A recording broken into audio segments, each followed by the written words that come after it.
नमस्कार। देश प्रदेश व दुनिया की तमाम बड़ी खबरों में आपका स्वागत है। आइए एक नजर डालते हैं आज की मुख्य हेडलाइंस पर। बड़ी खबरों में आज हम आपको बताएंगे सलमान खान व शाहरुख खान के बाद बाबा बागेश्वर को किसने दी जान से मारने की धमकी।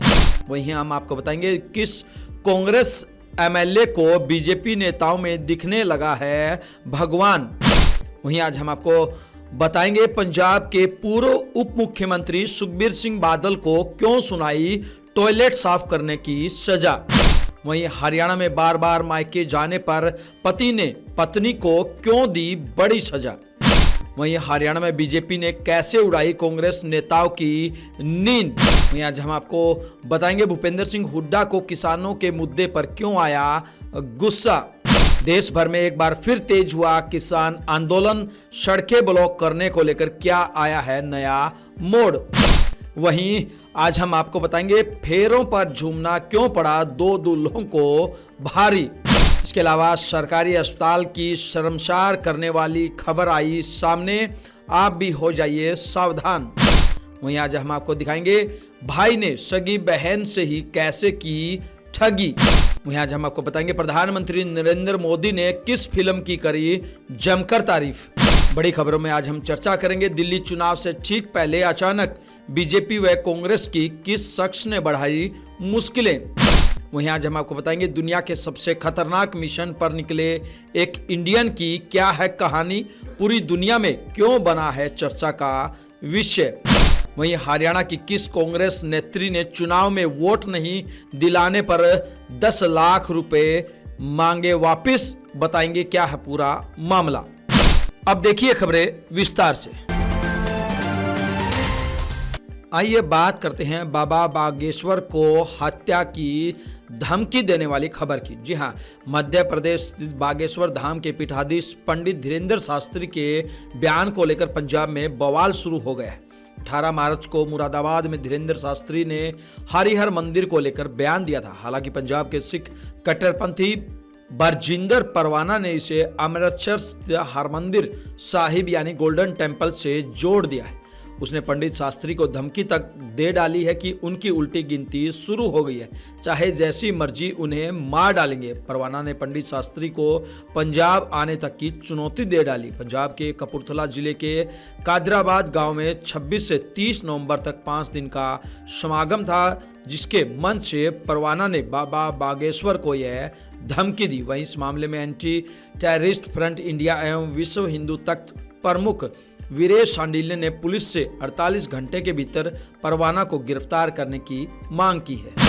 बड़ी खबरों में आइए बात करते हैं डिप्टी सीएम सुखबीर बादल को टॉयलेट धोने की सजा देने वाली खबर की। जी हां, डेरा सच्चा सौदा प्रमुख राम रहीम को 9 साल पहले माफी देने और केस वापस लेने के मामले में श्री अकाल तख्त साहिब ने पूर्व डिप्टी सीएम सुखबीर सिंह बादल को बर्तन धोने और टॉयलेट साफ करने की सजा सुनाई है। उन्हें गोल्डन टेम्पल में 2 दिन सेवा करनी होगी। इसी मामले में पंजाब के पूर्व सीएम स्वर्गीय प्रकाश सिंह बादल से पंथ रत्न फखर एक कौम सम्मान वापस लिया जाएगा। श्री अकाल तख्त के प्रमुख जत्थेदार रघुवीर सिंह ने अमृतसर के स्वर्ण मंदिर परिसर में यह सजा सुनाई। राम रहीम मामले में श्री अकाल तख्त में 5 सिंह साहिबानों की बैठक हुई, जिसमें उन्हें और शिरोमणि अकाली दल सरकार के दौरान अन्य कैबिनेट सदस्यों को धार्मिक दुराचार के आरोपों के लिए सजा सुनाई गई। इस मामले में 30 अगस्त 2024 को सुखबीर सिंह बादल को श्री अकाल तख्त ने तनखेया यानी कि धार्मिक दुराचार का दोषी घोषित किया था। राम रहीम डेरा सच्चा सौदा का प्रमुख है, उसे 2 शिष्याओं से बलात्कार के मामले में 20 साल की सजा हुई है। फिलहाल वह हरियाणा की सुनारिया जेल में बंद है, जिसके लिए अब सुखबीर बादल को टॉयलेट साफ करने सहित अनेक सजा सुनाई गई है। आइए बात करते हैं बार बार मायके जाने पर पत्नी को पति ने क्यों दी बेरहम भरी सजा। जी हाँ, हरियाणा के पलवल में पत्नी के बार बार मायके जाने पर गुस्साए पति ने उसकी हत्या ही कर डाली। पत्नी मायके से लौटकर जैसे ही घर पहुंची तो पति ने उसे गोली मार दी। इसकी सूचना पर पुलिस मौके पर पहुंची तो वहां महिला का खून से सना शव मिला था। वारदात के बाद से पति फरार था। पुलिस ने उसे गिरफ्तार कर लिया है। आरोपी पति से वारदात में प्रयोग किए गए देसी कट्टा और खाली खोल बरामद कर लिया गया। दोनों की 5 साल पहले शादी हुई थी। शादी के बाद उनकी 2 साल की बेटी है। पुलिस मामले की जांच गहनता से कर रही है। आइए बात करते हैं बीजेपी ने कैसे बढ़ाई हुई है कांग्रेस नेताओं की मुश्किलें, खासकर चेयरमैनों की। जी हाँ, हरियाणा के जींद में जिला परिषद चेयरपर्सन मनीषा रंधावा की कुर्सी पर खतरा मंडरा रहा है। जिला परिषद के 25 में से 18 पार्षदों ने डीसी मोहम्मद इमरान रज्जा को उनके खिलाफ अविश्वास प्रस्ताव के लिए पत्र सौंपा। रंधावा जेजेपी के पार्षदों के सहयोग से चेयरमैन की कुर्सी तक पहुंची थी। विधानसभा चुनाव में मनीषा कांग्रेस के साथ रही थी। डीसी मोहम्मद इमरान रज्जा से मिलकर पार्षदों ने कहा कि जिला परिषद चेयरपर्सन मनीषा रंधावा जिला परिषद में बहुमत खो चुके हैं। 2/3 से ज्यादा पार्षद मनीषा रंधावा को पद से हटाना चाहते हैं। इस अविश्वास प्रस्ताव में बागी गुट के जिला पार्षदों ने चेयरपर्सन की कार्यप्रणाली पर भी कई तरह के सवाल खड़े किए। जिला परिषद के वाइस चेयरमैन सतीश हथवाला ने कहा कि जिला परिषद के प्रधान पद से अब चेयरपर्सन मनीषा रंधावा को हटाया जाना चाहिए। अविश्वास प्रस्ताव पर सतीश हथवाला, प्रतिनिधि जसमेर रजाना, कविता गुरमेल, सुदेश समेत 18 पार्षदों के हस्ताक्षर बताए गए हैं। और कहीं ना कहीं बीजेपी की एक बार फिर तीसरी बार सरकार बनने के बाद लगातार विपक्षी पार्टियों के जहां कहीं भी चेयरमैन हैं उनकी नींद हराम बीजेपी ने कर रखी है। आइए बात करते हैं पूर्व सीएम हुड्डा को क्यों आया गुस्सा। जी हाँ, हरियाणा के पूर्व सीएम भूपेंद्र सिंह हुड्डा ने किसानों के दिल्ली कूच का समर्थन किया है। किसानों के दिल्ली चलो मार्च को लेकर उन्होंने कहा कि जो किसान अपनी मांग लेकर आ रहे हैं, सरकार को तुरंत प्रभाव से इनसे बातचीत करनी चाहिए और इनकी समस्याओं का समाधान निकालना चाहिए। इस दौरान उनके साथ हिसार से सांसद जयप्रकाश जेपी और सोनीपत से सत्यपाल ब्रह्मचारी भी मौजूद थे। पत्रकारों से बात करते हुए पूर्व सीएम हुड्डा ने कहा कि किसानों को मुख्य एमएसपी की कानूनी गारंटी दी जाए। हुड्डा ने हरियाणा सरकार पर निशाना साधते हुए कहा कि सीएम कह रही हैं कि वे 24 फसलों पर एमएसपी दे रहे हैं। हरियाणा में 24 तो फसल ही नहीं होती तो भला 24 फसलों का नाम तो गिना दे, वे कौन सी है। पूर्व सीएम भूपेंद्र सिंह हुड्डा ने कहा कि धान की तो एमएसपी नहीं मिलती। जब तक एमएसपी की कानूनी गारंटी नहीं होगी तब तक किसान को एमएसपी नहीं मिल पाएगी। उन्होंने कहा कि प्रजातंत्र में सबको अपनी बात रखने का अधिकार है और सबकी बात सुननी चाहिए। अगर कोई कानून को हाथ में ले तो उस पर कार्रवाई करे। ये बात करते हैं देश भर में होने जा रहे एक बार फिर किसान आंदोलन से जुड़ी खबर की। जी हाँ, शंभू और खनौरी बॉर्डर से पंजाब के किसान 6 दिसंबर को पैदल दिल्ली कूच करेंगे। इसको लेकर हरियाणा सरकार अलर्ट हो गई है। इसी संबंध में पुलिस अधीक्षक के न्योते पर अंबाला में किसानों और पुलिस के बीच एक बैठक हुई। करीब 2 घंटे तक चली इस बैठक में किसान नेता सरवन पंधेर ने अधिकारियों के सामने किसानों का पक्ष रखा। बैठक खत्म होने के बाद पंधेर ने बताया कि प्रशासन से परमिशन मिलने के बाद ही किसान दिल्ली की ओर रवाना होंगे। उन्होंने कहा कि किसान दिल्ली की ओर जत्थों में शांतिपूर्वक जाएंगे, कहीं पर भी रोड ब्लॉकेज नहीं होगा, रात भी जहां बिताएंगे वहां भी रोड ब्लॉक नहीं होगा। उन्होंने यह भी बताया कि पानीपत में प्रधानमंत्री का प्रोग्राम है लेकिन किसान वहां नहीं जाएंगे, किसान सिर्फ दिल्ली की ओर ही बढ़ेंगे। इसके साथ ही पंधेर ने कहा कि यदि हमारी बात दिल्ली और हरियाणा सरकार तक सही ढंग से पहुंच जाती है तो हमें ट्रैक्टर के साथ भी आगे बढ़ने की अनुमति मिल सकती है, ऐसा मेरा अनुमान है। कहीं ना कहीं लगातार किसान अपनी रणनीति बनाते हुए नजर आ रहे हैं। कहीं ऐसा ना हो कि अगर समय रहते उनकी समस्याओं का समाधान नहीं किया तो एक बार फिर देश भर में दोबारा से बड़ा किसान आंदोलन देखने को मिल सकता है। आइए बात करते हैं हरियाणा के किस विधायक को बीजेपी में दिखने लगे हैं भगवान। जी हाँ, हरियाणा के सिरसा से कांग्रेस एमएलए गोकुल सेतिया की बीजेपी से नज़दीकियां बढ़ने लगे हैं। इसकी शुरुआत कुछ दिन पहले 21 नवंबर को सिरसा में मेडिकल कॉलेज के उद्घाटन कार्यक्रम से हुई थी। कार्यक्रम में मुख्यमंत्री नायब सैनी पहुंचे थे। उन्होंने प्रोटोकॉल के हिसाब से न केवल कांग्रेस विधायक को तवज्जो दी बल्कि स्वागत के लिए आए गोकुल सेतिया के लिए काफिला रुकवाकर उनका हाल भी पूछा। इससे विधायक सेतिया भी गदगद नजर आए। उन्होंने मंच से ही मुख्यमंत्री नायब सैनी की जमकर तारीफ की। इसके बाद 29 नवंबर को गोकुल सेतिया ने सिरसा में कष्ट निवारण समिति की मीटिंग लेने पहुंचे अनिल विज के पैर छुए। इसके बाद वह विज की ही गाड़ी में बैठकर भी गए। वहीं गुरुग्राम में एक शादी समारोह में गोकुल सेतिया ने पूर्व सीएम एवं एवं केंद्रीय मंत्री मनोहर खट्टर के पैर छुए। सेतिया ने इसके फोटो अपने सोशल मीडिया अकाउंट पर भी शेयर किए हैं। वहीं सेतिया की भाजपा से बढ़ती नजदीकियों को देखकर कांडा बंधुओं यानी कि गोपाल कांडा और गोविंद कांडा की टेंशन बढ़ गई है। सिरसा उनका गढ़ है, लेकिन इस बार गोपाल कांडा सेतिया से ही चुनाव हार गए थे। आइए बात करते हैं नशेड़ी दुल्हों की और आखिरकार उनको इतनी बड़ी सजा क्या मिली। जी हाँ, हरियाणा में नूह के तावड़ू में शादी को लेकर दो सगी बहनों का फैसला चर्चा का विषय बना हुआ है। दोनों बहनों ने शराब पीकर पहुंचे दूल्हों के साथ शादी करने से इनकार कर दिया। विवाद बढ़ने पर पुलिस बुलाई गई। बाद में पंचायती स्तर पर निपटारा कर बारात बिना दुल्हनों के ही वापस लौटा दी गई। गांव जोरासी की दो सगी बहनों की शादी गुरुग्राम के सुखराली क्षेत्र में दो युवकों के साथ तय हुई थी। दुल्हन पक्ष ने बारात की खूब खातिरदारी की। वरमाला के दौरान एक दूल्हे की हरकतें देखकर दुल्हन पक्ष को शक हुआ। दूल्हे को साथियों ने सहारा दे रखा था। कुछ देर बाद फेरों पर दोनों दूल्हे नशे में झूमते दिखाई दिए। इस पर वधू पक्ष ने सवाल किए तो वर पक्ष टालने लगा। शक गहराने पर बात दुल्हनों तक पहुंच गई। इस पर दोनों बहनों ने दूल्हों के साथ फेरे लेने से साफ इनकार कर दिया। उन्होंने कहा, हमें ऐसे लड़कों से शादी नहीं करनी।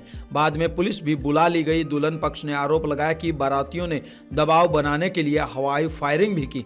दुल्हन बनी दोनों बहनें फेरे नहीं लेने पर अड़ी रही। आखिर में पंचायत के फैसले पर बारात वापस लौट गई। लड़कियों के पिता का निधन हो चुका है। शादी की जिम्मेवारियां माँ व भाई निभा रहे हैं। हालांकि इस खबर के बाद कहीं न कहीं पूरे हरियाणा के ही नहीं बल्कि पूरे देश के दूल्हों को इस बात से सबक लेना चाहिए। आइए बात करते हैं सरकारी अस्पताल में असुरक्षा की। जी हाँ, पंचकुला के सरकारी अस्पताल के सेक्टर 6 में एक चौंकाने वाला मामला सामने आया है, जहां एक लैब टेक्नीशियन पर रेप का आरोप लगा है। चंडीगढ़ के मनी माजरा का निवासी 28 वर्षीय आरोपी अभिषेक कुमार पर एक नाबालिग ने रेप का मामला दर्ज करवाया है। सेक्टर 6 चौकी इंचार्ज कमलजीत ने बताया कि यह मामला नाबालिग से जुड़ा है, इसलिए अधिक जानकारी साझा करना संभव नहीं है। आरोपी अभिषेक को गिरफ्तार कर कोर्ट में पेश किया गया, जहां उसे एक दिन के रिमांड पर भेज दिया गया है। क्राइम ब्रांच और सीआईए की टीम घटना को गंभीरता से देखते हुए क्राइम ब्रांच 19 और सीआईए 26 की टीमें मौके पर पहुंची और मेडिकल जांच कराई गई। यह घटना न केवल स्वास्थ्य सेवाओं में सुरक्षा के दावों पर सवाल उठाती है, बल्कि सरकारी अस्पतालों में महिलाओं और बच्चों की सुरक्षा को लेकर भी गंभीर चिंता खड़ी करती है। पुलिस मामले की गहनता से जांच कर रही है और जल्द ही मामले की पूरी सच्चाई सामने आने की उम्मीद है। आइए बात करते हैं कैसे एक भाई ने बहन को ही ठग लिया। आखिरकार क्या है इसके पीछे की सच्चाई। जी हाँ, करनाल में साइबर ठगों ने महिला को गुमराह करके 1,39,000 रुपये ठग लिए। आरोपियों ने फेसबुक मैसेंजर पर कॉल कर खुद को महिला का भाई बताया और पुलिस कस्टडी में होने का दावा किया। इसके बाद आरोपी ने पैसे की मांग की और महिला ने अपने बैंक खाते से पैसे ट्रांसफर कर दिए। परवीन कुमारी के पास बीती रात उनके फेसबुक मैसेंजर पर एक कॉल आई। परवीन कुमारी की शिकायत के मुताबिक कॉल पर सामने वाले व्यक्ति ने खुद को उनका भाई बताते हुए कहा कि वह पुलिस कस्टडी में है और उसे 2.5 लाख रुपए की ज़रूरत है। इसके बाद आरोपी ने महिला को एक एजेंट का नंबर भेजा और कहा कि वह एजेंट उनके पैसे की मदद करेगा। इसके बाद महिला ने अपने बैंक से 99,000 रुपये और अपने पति के बैंक खाते से 40,000 रुपये ट्रांसफ़र कर दिए। महिला ने बताया कि उसके बाद में यह समझ में आया कि वह ठगी का शिकार हो गई है। महिला ने तुरंत साइबर क्राइम थाना में शिकायत दर्ज कराई और बैंक से आरोपी के खाते को फ्रीज करवा दिया। साइबर क्राइम थाना प्रभारी ने मामला दर्ज कर जांच शुरू कर दी है। जांच अधिकारी सब इंस्पेक्टर राम फूल ने कहा कि मामले की गहनता से जांच की जा रही है। आरोपी को जल्द से पकड़ने के प्रयास किए जा रहे हैं। आइए बात करते हैं प्रधानमंत्री नरेंद्र मोदी ने किस फिल्म की करी जमकर तारीफ। जी हां, प्रधानमंत्री नरेंद्र मोदी ने 2 दिसंबर को फिल्म द साबरमती रिपोर्ट देखी। संसद के बालयोगी ऑडिटोरियम में फिल्म की स्पेशल स्क्रीनिंग रखी गई थी। फिल्म देखने गृह मंत्री अमित शाह, रक्षा मंत्री राजनाथ सिंह समेत कई मंत्री, सांसद और एक्सपर्ट भी पहुंचे थे। Vikrant Massey starrer the Sabarmati report 15 नवंबर को रिलीज हुई थी। फिल्म का रन टाइम 2 घंटे 7 मिनट है। स्क्रीनिंग के बाद पीएम मोदी ने अपने एक्स हैंडल पर फिल्म के मेकर्स की जमकर तारीफ की। उन्होंने लिखा, द साबरमती रिपोर्ट की स्क्रीनिंग में साथी एनडीए सांसदों के साथ शामिल हुए। मैं फिल्म के मेकर्स का उनके प्रयासों के लिए सराहना करता हूं। पीएम मोदी के साथ फिल्म देखने के बाद एक्टर विक्रांत मैसी ने मीडिया से बातचीत की। उन्होंने कहा, आज माननीय प्रधानमंत्री जी के साथ और बाकी कैबिनेट मंत्रियों के साथ फिल्म देखने का एक अलग ही अनुभव था। मैं शायद इसे शब्दों में बयान नहीं कर पाऊंगा। बहुत खुशी है कि इन सब के साथ फिल्म देखने का मौका मिला। माननीय प्रधानमंत्री जी के साथ फिल्म देखना मेरे करियर का हाईएस्ट पॉइंट है। हम आपको बता दें कि film the Sabarmati report 2002 Godhra कांड और उसके बाद हुए गुजरात दंगों पर आधारित है। जिस समय यह घटना हुई उस वक्त नरेंद्र मोदी गुजरात के सीएम थे। मोदी पर यह आरोप भी लगे कि उन्होंने दंगों को रोकने के लिए कोई ठोस कदम नहीं उठाए। हालांकि बाद में उन्हें क्लीन चिट दे दी गई थी। आइए बात करते हैं दिल्ली चुनाव से ठीक पहले किस शख्स ने बढ़ाई बीजेपी व कांग्रेस की मुश्किलें। जी हाँ, सिर पर गमछा बांधकर यूपीएससी की कोचिंग पढ़ाने वाले ओझा सर ने आम आदमी पार्टी ज्वाइन कर लिया। पार्टी के नेशनल कन्वीनर अरविंद केजरीवाल और senior party leader Manish Sisodia ने अवध ओझा को पार्टी में शामिल किया। ओझा सर ने कहा कि शिक्षा वो दूध है जो पिएगा वो दहाड़ेगा। वो पिछले 22 सालों से छात्रों को कोचिंग दे रहे हैं। उनके सोशल मीडिया फॉलोअर्स की गिनती लाखों में है। अब फरवरी 2025 में होने जा रहे दिल्ली असेंबली इलेक्शन में ओझा सर आपके टिकट पर चुनाव लड़ सकते हैं। अगस्त 2024 में एक न्यूज़ चैनल को दिए इंटरव्यू में अवध ओझा ने बताया था कि वो पिछले लोकसभा चुनाव में बीजेपी के टिकट पर चुनाव लड़ना चाहते थे। उन्होंने पार्टी से प्रयागराज सीट का टिकट मांगा था मगर मिला नहीं। पार्टी ने उन्हें केसरगंज से लड़ने के लिए कहा मगर उन्हें प्रयागराज से लड़ना था। उन्होंने बताया कि अपनी मां के मना करने पर वो केसरगंज से चुनाव नहीं लड़े। उसके बाद उन्होंने कांग्रेस से अमेठी सीट पर चुनाव लड़ने के लिए टिकट मांगा था। शुरुआत में पार्टी इसके लिए तैयार थी मगर बाद में किशोरीलाल शर्मा को इस सीट से चुनाव लड़वाया गया। बड़ी खबरों में आइए बात करते हैं दुनिया के सबसे खतरनाक मिशन पर निकले एक इंडियन की। जी हाँ, अंटार्कटिका में -40 डिग्री का तापमान, चारों ओर सैकड़ों किलोमीटर तक जमी बर्फ और बर्फीली हवाएं, इनके बीच 200 किलोग्राम की स्लेज यानी कि बर्फ पर खींची जाने वाली गाड़ी को खींचता अकेला शख्स। ये कोई फिल्मी कहानी नहीं बल्कि एक इंसान की हिम्मत और चुनौतियों को अपनाने के जज्बे की मिसाल है। यह मिसाल कायम की है 40 साल के Indo American x marine officer Akshay Ajay Nanavati ने। अक्षय इन दिनों ऐसी दुर्गम यात्रा पर निकले हैं जिसके बारे में सोचने से ही रूह कांप जाती है। अक्षय ने 8 नवंबर को अंटार्कटिका में 110 दिन की द ग्रेट सोल क्रॉसिंग नाम की एक ऐसी यात्रा शुरू की है जिसे उन्हें अकेले ही पूरा करना है। इस कोस्ट टू कोस्ट सखी अभियान में अक्षय 400 पाउंड यानी कि 181 किलोग्राम का वजन खींचते हुए 1700 मील यानी कि 2735 किलोमीटर की दूरी तय करेंगे। अगर वे सफल हो जाते हैं तो वे पृथ्वी पर सबसे ठंडे, सबसे शुष्क, सबसे तूफानी और सबसे निर्जन महाद्वीप को बिना किसी मदद के अकेले पूरा करने वाले पहले इंसान बन जाएंगे। इन तमाम खबरों को लेकर आपकी क्या कुछ प्रतिक्रिया है, आप हमें कमेंट बॉक्स के माध्यम से जरूर बताएं। ब्यूरो रिपोर्ट, बिंदास रहना।